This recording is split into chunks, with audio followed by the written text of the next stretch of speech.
Hidup adalah perjalanan yang penuh dengan pasang surut. Dalam perjalanannya, kita sering mengalami luka, baik luka fisik maupun emosional. Namun, yang paling sering menyiksa kita bukanlah luka fisik, melainkan luka yang tertanam dalam pikiran dan hati kita. Kata-kata tajam dari seseorang yang kita sayangi, kegagalan yang terasa menghancurkan harga diri, atau kehilangan seseorang yang kita cintai, semua itu menciptakan bekas luka yang sulit dihilangkan. Namun, mengapa kita bisa merasa terluka?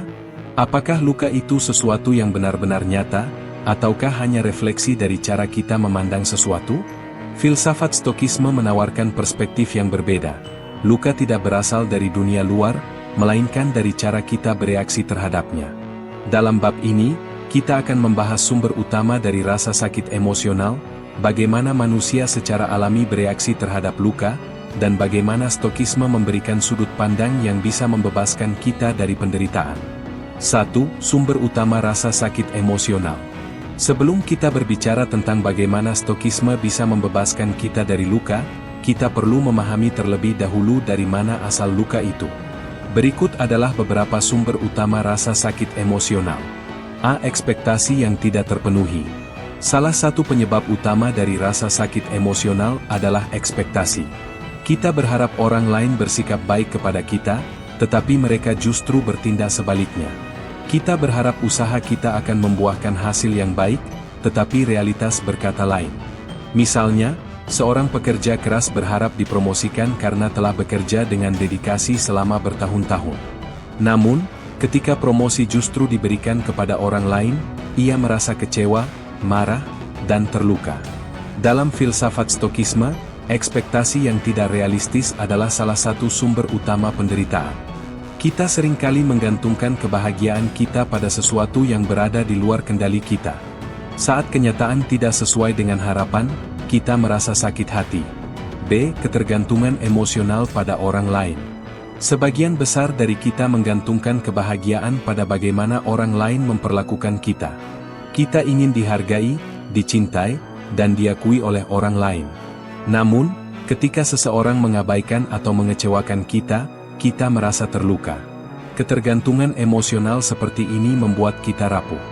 Kita menjadi terlalu sensitif terhadap tindakan orang lain, padahal kita tidak bisa mengendalikan bagaimana mereka bersikap. Stokisme mengajarkan bahwa kebahagiaan sejati datang dari dalam, bukan dari bagaimana orang lain memperlakukan kita. C. Trauma dan kenangan masa lalu. Banyak orang membawa luka dari masa lalu yang terus menghantui mereka. Entah itu pengalaman ditolak, dikhianati, atau kehilangan seseorang yang dicintai, kenangan ini bisa terus-menerus muncul dalam pikiran dan menciptakan penderitaan berkepanjangan. Namun, Stokisme mengajarkan bahwa masa lalu tidak memiliki kekuatan untuk melukai kita, kecuali kita mengizinkannya. Kita tidak bisa mengubah apa yang sudah terjadi, tetapi kita bisa mengubah bagaimana kita memaknainya. D. Perasaan tidak berdaya. Ketika kita merasa bahwa kita tidak memiliki kendali atas suatu situasi, kita cenderung merasa frustrasi dan terluka. Misalnya, seorang anak yang tumbuh dalam keluarga yang penuh konflik mungkin merasa bahwa ia tidak memiliki kendali atas kehidupannya. Namun, dalam filsafat Stokisme, tidak ada yang benar-benar di luar kendali kita selain pikiran dan tindakan kita sendiri. Kita mungkin tidak bisa mengubah dunia, tetapi kita selalu bisa mengubah cara kita bereaksi terhadapnya. 2. Mengapa manusia bereaksi terhadap luka? Setelah memahami sumber luka, kita perlu memahami mengapa manusia bereaksi terhadapnya. Reaksi terhadap luka sebenarnya adalah mekanisme bertahan hidup yang sudah tertanam dalam diri kita sejak zaman purba. A. Respons alamiah terhadap ancaman. Secara biologis, manusia dirancang untuk bereaksi terhadap ancaman, baik ancaman fisik maupun emosional. Ketika kita merasa disakiti, tubuh kita merespons dengan meningkatkan kadar hormon stres seperti kortisol dan adrenalin. Ini adalah bagian dari respons, fight or flight, yang bertujuan untuk melindungi kita dari bahaya. Namun, masalahnya adalah otak kita tidak bisa selalu membedakan antara ancaman fisik dan ancaman emosional. Ketika seseorang mengatakan sesuatu yang menyakitkan, kita bereaksi seolah-olah kita sedang menghadapi bahaya nyata, padahal itu hanya kata-kata. B. Ego dan identitas diri. Seringkali, kita merasa terluka karena kita mengidentifikasi diri kita dengan sesuatu yang rentan. Misalnya, seseorang yang sangat bangga dengan pekerjaannya mungkin merasa hancur ketika dipecat. Atau seseorang yang merasa harga dirinya bergantung pada cinta pasangan mungkin merasa hancur ketika ditinggalkan. Dalam Stokisme, kita diajarkan untuk tidak terlalu melekat pada identitas eksternal. Kita tidak didefinisikan oleh pekerjaan kita, hubungan kita, atau status sosial kita. Dengan melepaskan keterikatan ini, kita menjadi lebih tahan terhadap luka emosional. C. Pola pikir yang terbentuk sejak kecil. Banyak dari kita tumbuh dengan pola pikir bahwa kebahagiaan bergantung pada bagaimana dunia memperlakukan kita. Jika dunia baik kepada kita, kita akan bahagia. Jika dunia jahat kepada kita, kita akan menderita. Namun, Stokisme membalik logika ini. Kebahagiaan bukanlah sesuatu yang diberikan oleh dunia, melainkan sesuatu yang kita ciptakan dari dalam diri kita sendiri. Dengan mengubah pola pikir kita bisa berhenti bereaksi berlebihan terhadap luka.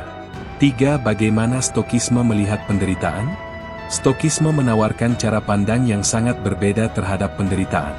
Alih-alih melihatnya sebagai sesuatu yang harus dihindari, Stokisme mengajarkan bahwa penderitaan adalah bagian alami dari kehidupan yang bisa kita gunakan untuk tumbuh. A. Penderitaan adalah pilihan. Epictetus, seorang filsuf Stoik terkenal, mengatakan, orang tidak tersiksa oleh kejadian, tetapi oleh opini mereka tentang kejadian itu. Ini berarti bahwa penderitaan bukan berasal dari peristiwa itu sendiri, melainkan dari cara kita menafsirkannya. Jika kita mengubah cara kita memandang suatu kejadian, kita bisa mengubah bagaimana perasaan kita terhadapnya. B. Menggunakan penderitaan sebagai latihan mental. Marcus Aurelius, kaisar Romawi yang juga seorang Stoik, percaya bahwa setiap tantangan dalam hidup adalah kesempatan untuk melatih ketahanan dan kebijaksanaan. Ketika kita mengalami kesulitan, kita bisa melihatnya sebagai ujian yang membantu kita tumbuh. Alih-alih melihat luka sebagai sesuatu yang melemahkan, kita bisa melihatnya sebagai kesempatan untuk menjadi lebih kuat. C. Menerima dan memaafkan. Dalam Stokisme, menerima kenyataan dan memaafkan adalah dua kunci utama untuk membebaskan diri dari penderitaan. Ketika kita menerima bahwa hidup tidak selalu berjalan sesuai keinginan kita, dan kita belajar memaafkan baik diri sendiri maupun orang lain, kita bisa menemukan kedamaian. Kesimpulan, luka adalah bagian alami dari kehidupan, tetapi kita tidak harus menderita karenanya. Dengan memahami sumber luka, mengubah cara kita bereaksi terhadapnya, dan menerapkan prinsip Stokisme, kita bisa membebaskan diri dari penderitaan emosional dan menjalani hidup dengan ketenangan. Salah satu pilar utama dalam Stokisme adalah kendali diri. Stokisme mengajarkan bahwa banyak hal dalam hidup berada di luar kendali kita, tetapi ada satu hal yang selalu bisa kita kendalikan, yaitu pikiran dan tindakan kita sendiri. Banyak penderitaan manusia muncul karena kita mencoba mengendalikan hal-hal yang sebenarnya tidak bisa kita kendalikan, opini orang lain, hasil dari usaha kita, bahkan nasib dan takdir. Filsafat Stokisme mengajarkan bahwa dengan memahami batasan kendali kita bisa mencapai ketenangan dan membebaskan diri dari penderitaan. Dalam bab ini, kita akan membahas konsep dikotomi kendali dalam Stokisme. Cara membedakan antara yang bisa dan tidak bisa kita kendalikan. Contoh penerapan kendali diri dalam kehidupan sehari-hari. 1. Konsep dikotomi kendali. Stokisme mengajarkan bahwa dalam hidup, ada dua kategori utama dalam segala hal yang kita hadapi. Hal-hal yang berada dalam kendali kita. Hal-hal yang berada di luar kendali kita. Filsuf Stoik Epictetus dalam bukunya Enchiridion mengatakan, beberapa hal berada dalam kendali kita, sementara hal lainnya tidak. Hal-hal yang bisa kita kendalikan termasuk opini kita, aspirasi kita, keinginan kita, dan tindakan kita sendiri. Hal-hal yang tidak bisa kita kendalikan termasuk tubuh kita, reputasi kita, kekayaan kita, dan tindakan orang lain.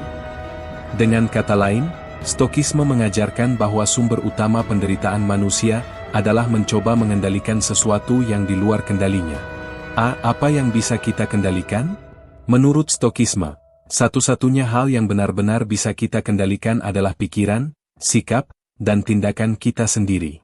Ini termasuk cara kita menafsirkan suatu kejadian. Misalnya, Kita tidak bisa mengendalikan jika seseorang berbicara kasar kepada kita, tetapi kita bisa mengendalikan bagaimana kita meresponsnya. Bagaimana kita bereaksi terhadap emosi. Emosi muncul secara alami, tetapi kita bisa memilih apakah kita akan dikuasai oleh emosi tersebut atau mengendalikannya. Apa yang kita lakukan dengan keadaan yang ada? Kita mungkin tidak bisa mengendalikan keadaan eksternal, tetapi kita bisa memilih bagaimana kita bertindak dalam menghadapi keadaan tersebut. B. Apa yang tidak bisa kita kendalikan? Sebaliknya, ada banyak hal yang berada di luar kendali kita, seperti tindakan dan opini orang lain. Kita tidak bisa mengontrol apa yang orang lain pikirkan atau lakukan, tetapi kita bisa mengendalikan reaksi kita terhadap mereka. Hasil dari usaha kita. Kita bisa berusaha sebaik mungkin, tetapi hasil akhirnya tidak selalu bergantung pada kita. Kesehatan dan kondisi tubuh. Meskipun kita bisa menjaga kesehatan, kita tidak bisa sepenuhnya mengontrol apakah kita akan sakit atau tidak. Peristiwa eksternal seperti cuaca, ekonomi, atau kejadian politik. Kebanyakan penderitaan emosional terjadi karena kita terlalu berfokus pada hal-hal yang tidak bisa kita kendalikan. Dengan memahami batasan kendali kita bisa membebaskan diri dari banyak stres dan kecemasan. 2. Belajar membedakan antara yang bisa dan tidak bisa kita kendalikan. Sekarang, kita sudah memahami konsep dasar dikotomi kendali. Tapi bagaimana cara menerapkannya dalam kehidupan sehari-hari? A. Latihan mental, apakah saya bisa mengendalikan ini? Setiap kali kita menghadapi situasi yang membuat kita marah, sedih, atau stres, kita bisa bertanya kepada diri sendiri. Apakah ini sesuatu yang bisa saya kendalikan? Jika ya, maka fokuslah pada tindakan yang bisa Anda lakukan untuk mengubah situasi tersebut. Jika tidak, maka lepaskanlah dan biarkan itu berlalu tanpa mempengaruhi ketenangan batin Anda. Misalnya, tanda centang putih tebal situasi, Anda sedang dalam perjalanan menuju rapat penting, tetapi lalu lintas macet. Kaca pembesar mengarah ke kiri analisis, bisa dikendalikan atau tidak? Tidak. Sasaran respons stoik, alih-alih marah dan frustrasi, gunakan waktu tersebut untuk mendengarkan audiobook, merenung, atau menerima situasi dengan tenang. Tanda centang putih tebal situasi, rekan kerja menyebarkan gosip tentang Anda. Kaca pembesar mengarah ke kiri analisis, bisa dikendalikan atau tidak? Tidak sepenuhnya. Anda tidak bisa mengontrol perkataan orang lain, tetapi Anda bisa mengendalikan bagaimana Anda meresponsnya. Sasaran respons stoik, fokus pada integritas dan tindakan Anda sendiri, alih-alih mencoba membungkam gosip. B. Visualisasi negatif, premeditatio malorum. Para filsuf stoik sering menggunakan teknik premeditatio malorum atau visualisasi negatif, yaitu membayangkan kemungkinan terburuk yang bisa terjadi. Ini bukan untuk menakut-nakuti diri sendiri, tetapi untuk mempersiapkan diri secara mental dan emosional. Contoh, sebelum wawancara kerja, bayangkan bahwa Anda mungkin gagal. Jika itu terjadi, Anda tidak akan terlalu kecewa karena Anda sudah mempersiapkan diri sebelumnya. Jika Anda memiliki barang berharga, bayangkan bagaimana rasanya jika barang itu hilang. Dengan cara ini, Anda tidak akan terlalu terikat pada benda tersebut. Visualisasi negatif membantu kita menerima kenyataan dengan lebih tenang karena kita sudah siap menghadapi segala kemungkinan. 3. Contoh penerapan kendali diri dalam kehidupan sehari-hari. Sekarang, mari kita lihat bagaimana prinsip kendali diri stokisme bisa diterapkan dalam berbagai aspek kehidupan. A. Dalam pekerjaan. Banyak orang merasa stres dalam pekerjaan karena mereka ingin mengendalikan hasil akhirnya. Namun, stokisme mengajarkan bahwa kita hanya bisa mengendalikan usaha kita, bukan hasilnya. Misalnya, fokus pada bekerja sebaik mungkin, bukan pada apakah atasan akan menghargai kerja keras kita atau tidak. Jika ada hambatan di tempat kerja, jangan fokus pada hal-hal yang tidak bisa diubah, tetapi cari solusi dalam kendali kita. B. Dalam hubungan sosial. Ketika seseorang memperlakukan kita dengan buruk, kita seringkali bereaksi dengan emosi negatif. Namun, stokisme mengajarkan bahwa kita tidak bisa mengontrol bagaimana orang lain bertindak, tetapi kita bisa mengontrol bagaimana kita meresponsnya. Misalnya, jika seseorang menghina Anda bisa memilih untuk tidak tersinggung karena harga diri Anda tidak bergantung pada opini orang lain. Jika pasangan atau teman berubah, Anda bisa menerima perubahan tersebut tanpa terlalu terikat secara emosional. C. Dalam menghadapi kegagalan. Kegagalan adalah bagian alami dari kehidupan. Stokisme mengajarkan bahwa kegagalan bukanlah sesuatu yang harus ditakuti, tetapi harus diterima sebagai pelajaran. Jika gagal dalam bisnis, jangan melihatnya sebagai akhir segalanya, tetapi sebagai kesempatan untuk belajar. Jika tidak mencapai target pribadi, fokuslah pada usaha yang telah dilakukan daripada hanya pada hasil akhir. Kesimpulan. Filsafat Stokisme mengajarkan bahwa kendali diri adalah kunci untuk hidup tenang dan bebas dari penderitaan. Dengan memahami dikotomi kendali, kita bisa. Tanda centang putih tebal fokus hanya pada hal-hal yang bisa kita kendalikan. Tanda centang putih tebal melepaskan hal-hal yang di luar kendali kita. Tanda centang putih tebal merespons hidup dengan tenang, tanpa terbawa emosi negatif. Dengan menerapkan prinsip-prinsip ini dalam kehidupan sehari-hari, kita bisa menghadapi segala tantangan dengan ketenangan dan kejernihan pikiran. Dalam hidup, banyak hal terjadi di luar keinginan kita. Kita kehilangan orang yang kita cintai, mengalami kegagalan, dikhianati, atau menghadapi situasi yang tidak adil. Namun, Stokisme mengajarkan bahwa penerimaan terhadap takdir adalah kunci menuju ketenangan batin. Konsep utama dalam Stokisme yang membahas penerimaan ini adalah amor fati, yang berarti mencintai takdir kita. Stoik percaya bahwa segala sesuatu terjadi sesuai dengan tatanan alam semesta, dan tugas kita bukanlah melawannya, tetapi menerimanya dengan hati yang lapang. Dalam bab ini, kita akan membahas konsep amor fati dalam Stokisme. Mengapa penerimaan takdir membawa ketenangan batin? Cara menerapkan sikap menerima dalam kehidupan sehari-hari. 1. Konsep amor fati dalam Stokisme. Salah satu filosofi paling kuat dalam Stokisme adalah amor fati, yang berarti menerima takdir bukan hanya dengan pasrah, tetapi dengan penuh cinta dan kesadaran. Filsuf Stoik Marcus Aurelius berkata dalam Meditations, "Cinta dan terimalah segala yang terjadi padamu. Semua yang terjadi adalah bagian dari rencana alam." Sementara itu, Friedrich Nietzsche, seorang filsuf yang juga mengadopsi banyak pemikiran Stoik, berkata, "Amor fati, biarlah ini menjadi cinta sejatimu. Jangan hanya menanggung apa yang terjadi padamu, tetapi cintai itu."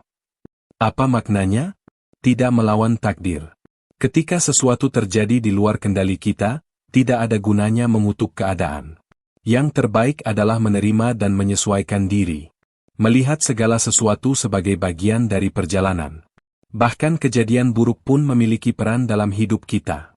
Jika kita belajar darinya, maka itu bukan sekadar penderitaan, tetapi bagian dari pertumbuhan kita. Menghilangkan pertanyaan, mengapa ini terjadi padaku? Sebaliknya, tanyakan, bagaimana saya bisa merespons ini dengan baik? Contohnya, seorang yang kehilangan pekerjaannya bisa meratapi nasibnya, atau ia bisa melihatnya sebagai kesempatan untuk mencari sesuatu yang lebih baik. 2. Mengapa penerimaan takdir membawa ketenangan batin? Mengapa Stoik percaya bahwa menerima takdir bisa membuat kita lebih tenang? A. Mengurangi perlawanan mental. Banyak penderitaan emosional yang kita alami bukan berasal dari kejadian itu sendiri, tetapi dari perlawanan kita terhadapnya. Misalnya, seseorang yang mengalami patah hati bisa meratapi nasibnya selama bertahun-tahun, atau ia bisa menerima kenyataan dan melanjutkan hidupnya. Jika hujan turun dan merusak rencana liburan kita bisa marah atau kita bisa menikmati suasana hujan. Ketika kita berhenti melawan kenyataan dan mulai menerimanya, kita membebaskan diri dari stres yang tidak perlu. B. Menghindari kekecewaan yang tidak perlu. Ketika kita memiliki ekspektasi tinggi terhadap sesuatu yang tidak bisa kita kendalikan, kita lebih rentan kecewa. Contoh, jika kita berharap semua orang akan memperlakukan kita dengan baik, kita akan kecewa setiap kali seseorang bersikap buruk. Jika kita berharap hidup selalu berjalan lancar, kita akan frustrasi setiap kali ada rintangan. Sebaliknya, dengan menerima kenyataan bahwa hidup penuh ketidakpastian, kita menjadi lebih tangguh menghadapi situasi yang tidak terduga. C. Memberikan kebebasan dan ketenangan pikiran. Ketika kita menerima takdir, kita berhenti terjebak dalam penyesalan dan rasa sakit masa lalu. Kita berhenti berkata, seandainya dulu saya memilih jalan lain, karena kita tahu bahwa semua yang terjadi sudah menjadi bagian dari perjalanan kita. Dengan begitu, kita lebih fokus pada apa yang bisa kita lakukan saat ini, daripada terus-menerus mengutuki masa lalu atau takut akan masa depan. 3. Cara menerapkan sikap menerima dalam kehidupan sehari-hari. Bagaimana kita bisa mempraktikkan konsep penerimaan ini dalam kehidupan nyata? A. Latihan mental. Ini sudah terjadi, apa yang bisa saya lakukan sekarang? Setiap kali menghadapi sesuatu yang tidak diinginkan, coba tanyakan. Ini sudah terjadi. Apakah saya bisa mengubahnya? Jika tidak, bagaimana saya bisa meresponsnya dengan baik? Contoh, tanda centang putih tebal situasi, Anda ditolak dalam wawancara kerja. Kaca pembesar mengarah ke kiri analisis. Anda tidak bisa mengubah hasil wawancara itu, tetapi Anda bisa belajar dari kesalahan dan mencoba lagi. Sasaran respons stoik, gunakan kegagalan ini sebagai motivasi untuk berkembang. Tanda centang putih tebal situasi, Anda putus dengan pasangan setelah bertahun-tahun bersama. Kaca pembesar mengarah ke kiri analisis, Anda tidak bisa mengubah keputusan pasangan, tetapi Anda bisa mengendalikan cara Anda menyikapinya.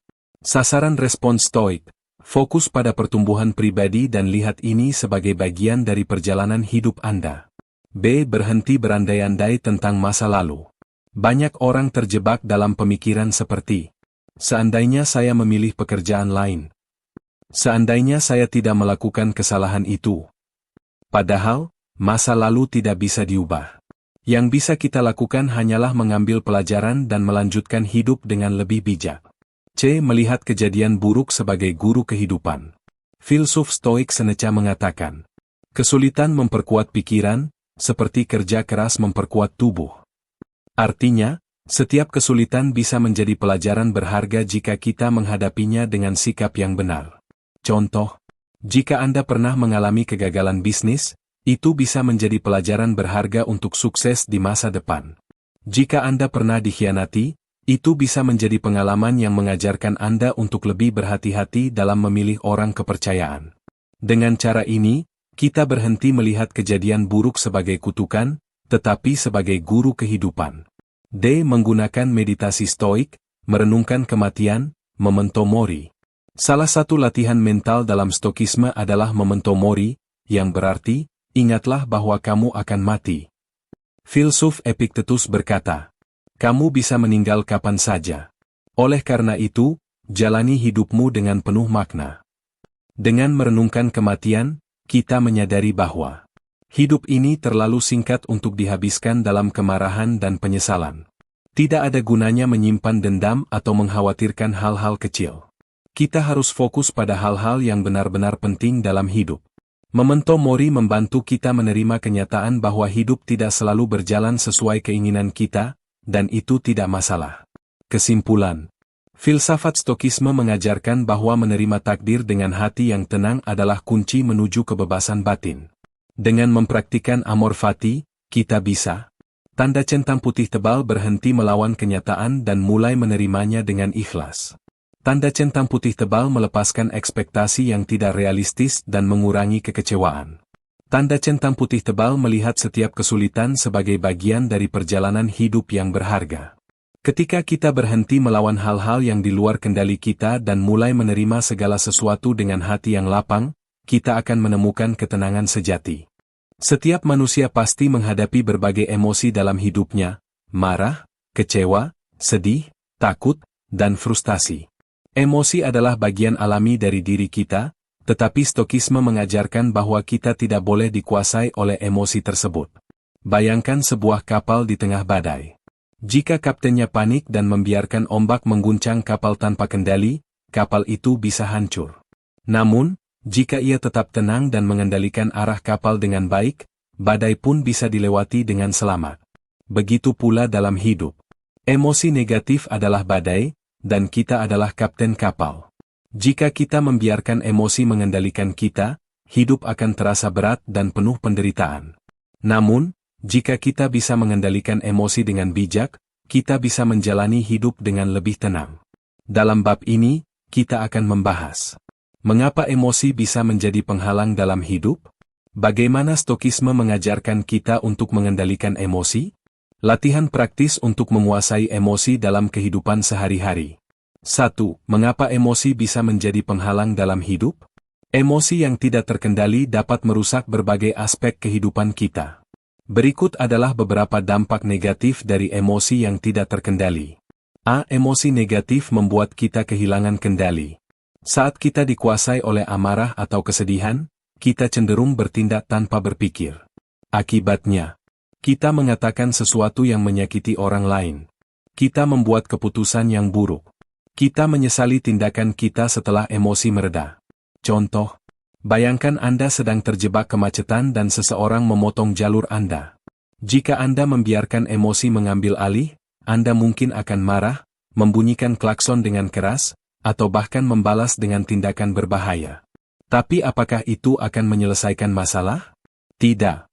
B. Emosi yang berlebihan menghalangi pikiran rasional. Ketika kita panik, marah, atau takut, kita sulit berpikir jernih. Ini karena emosi negatif bisa mengaktifkan respons, fight or flight, dalam otak kita, yang membuat kita bereaksi impulsif alih-alih berpikir logis. Contoh, seorang pebisnis yang panik saat menghadapi kerugian bisa mengambil keputusan gegabah, seperti menjual sahamnya dengan harga rendah karena takut harga turun lebih jauh. Padahal, jika ia tenang, ia mungkin bisa melihat peluang untuk bertahan dan bangkit kembali. C. Emosi yang tidak dikendalikan bisa merusak hubungan. Orang yang mudah marah atau tersinggung akan sulit menjalin hubungan baik dengan orang lain. Mereka akan sering bertengkar, menyimpan dendam, atau merasa tidak puas dengan orang di sekitarnya. Contoh, jika Anda selalu tersinggung dengan kritik dari pasangan atau teman, Anda akan terus-menerus merasa tidak dihargai. Padahal, kritik bisa menjadi cara bagi orang lain untuk membantu Anda berkembang. 2. Bagaimana Stokisme mengajarkan kita untuk mengendalikan emosi? Stokisme tidak mengajarkan kita untuk menekan atau mengabaikan emosi, tetapi untuk memahami dan mengendalikannya dengan bijak. Filsuf Stoik Epictetus berkata, bukan kejadian yang membuat kita marah, tetapi cara kita menafsirkannya. Artinya, emosi kita bukan berasal dari situasi itu sendiri, tetapi dari cara kita memandangnya. Jika kita bisa mengubah cara pandang kita bisa mengubah bagaimana kita merespons emosi. A. Memisahkan hal yang bisa dan tidak bisa kita kendalikan. Salah satu prinsip utama Stokisme adalah dichotomy of control, yaitu membedakan hal-hal yang bisa kita kendalikan dan yang tidak. Yang bisa kita kendalikan, pikiran, sikap, dan reaksi kita terhadap suatu kejadian. Yang tidak bisa kita kendalikan, tindakan orang lain, cuaca, politik, ekonomi, dan kejadian tak terduga. Jika kita marah karena sesuatu yang tidak bisa kita kendalikan, kita hanya menyiksa diri sendiri. Contoh, jika seseorang berbicara buruk tentang Anda tidak bisa mengontrol kata-kata mereka, tetapi Anda bisa mengontrol reaksi Anda. B. Melatih kesadaran diri terhadap emosi.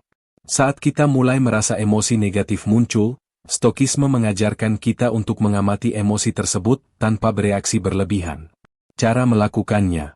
Sadari emosi yang muncul. Misalnya, saya merasa marah sekarang. Tanyakan pada diri sendiri, apakah kemarahan ini akan membantu saya? Ambil napas dalam-dalam dan beri jeda sebelum bertindak. Contoh, jika seseorang mengkritik pekerjaan Anda, alih-alih langsung tersinggung, Anda bisa berhenti sejenak dan berpikir, apakah kritik ini benar? Jika benar, saya bisa belajar darinya. Jika tidak, saya tidak perlu memikirkannya. C. Berlatih melihat segala sesuatu dari sudut pandang yang lebih luas. Ketika kita merasa marah atau sedih, kita cenderung terlalu fokus pada masalah saat itu tanpa melihat gambaran besar. Contoh, jika Anda gagal dalam sebuah proyek, Anda bisa merasa hancur dan putus asa. Namun, jika Anda melihat dari sudut pandang yang lebih luas, kegagalan ini mungkin hanya satu bagian kecil dari perjalanan panjang Anda menuju kesuksesan. Marcus Aurelius berkata, apa yang terjadi sekarang akan berlalu. Segala sesuatu yang tampak besar hari ini akan menjadi kecil di masa depan. Dengan memahami bahwa segala sesuatu bersifat sementara, kita bisa lebih tenang menghadapi situasi sulit. 3. Latihan praktis untuk mengendalikan emosi. Berikut beberapa latihan yang bisa Anda lakukan untuk menerapkan Stokisme dalam mengendalikan emosi sehari-hari. A. Jurnal Stoik, menulis pikiran dan emosi Anda. Filsuf Stoik Marcus Aurelius selalu menulis refleksi pribadinya setiap hari. Anda juga bisa mencoba menulis jurnal untuk memahami dan mengelola emosi Anda. Latihan. Setiap hari, tuliskan. Apa yang membuat Anda marah atau sedih hari ini? Apakah emosi ini bermanfaat? Bagaimana cara meresponsnya dengan bijak? B. Meditasi Stoik, melatih kesabaran dan ketenangan. Setiap pagi, luangkan waktu 10 menit untuk duduk diam dan merenungkan hal-hal yang bisa dan tidak bisa Anda kendalikan. Cara Anda ingin merespons situasi sulit hari ini. Latihan ini akan membantu Anda lebih siap menghadapi tantangan dengan kepala dingin. C. Menggunakan teknik delayed reaction. Saat merasa marah atau kesal, jangan langsung bereaksi. Coba lakukan hal berikut. Ambil napas dalam-dalam sebanyak 5 kali. Hitung hingga 10 sebelum berbicara atau bertindak. Jika masih marah, tunda reaksi selama beberapa jam atau sehari penuh sebelum mengambil keputusan. D. Merenungkan memento mori. Memento mori berarti, ingatlah bahwa kamu akan mati. Ini bukan untuk membuat kita takut, tetapi untuk menyadarkan kita bahwa hidup ini terlalu singkat untuk dihabiskan dalam kemarahan atau kesedihan yang tidak perlu. Saat menghadapi emosi negatif, tanyakan. Apakah ini masih penting jika saya hanya punya 1 hari untuk hidup? Kesimpulan. Emosi adalah bagian dari manusia, tetapi kita tidak boleh menjadi budaknya. Dengan memahami dan mengendalikan emosi, kita bisa menjalani hidup dengan lebih tenang dan bijaksana. Dengan menerapkan stokisme dalam kehidupan sehari-hari. Tanda centang putih tebal kita bisa mengendalikan reaksi kita terhadap situasi sulit. Tanda centang putih tebal kita bisa berpikir lebih rasional tanpa terjebak dalam emosi. Tanda centang putih tebal kita bisa membangun hubungan yang lebih harmonis dengan orang lain. Ketika kita bisa mengendalikan emosi di tengah badai kehidupan, kita telah mencapai kebebasan sejati.